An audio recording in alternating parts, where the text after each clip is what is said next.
ο θεμητής η δικαιοτάτη, πολύολβε, ποθηνή,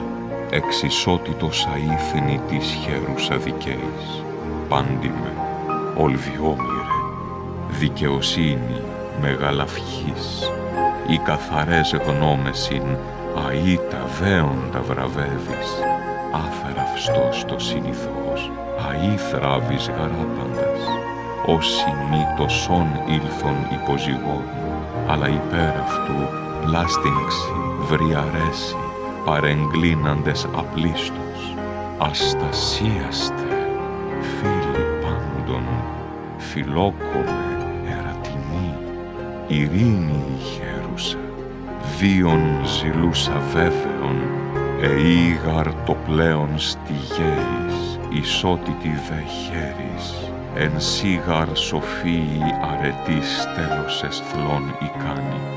κλήθη Θεά, κακή είναι θεμητών θράβουσα δικαίως, ως ανισορροπίεσιν αΐ βίος εσθλός οδεύει θεμητών ανθρώπων, ή αρούρης καρπών έδουση και ζώιων πάντων, όπως εν κόλπιση τυθινή, γέα θεαμήτηρ και πόντιος, ειν άλλος Ζεύς γέννητο.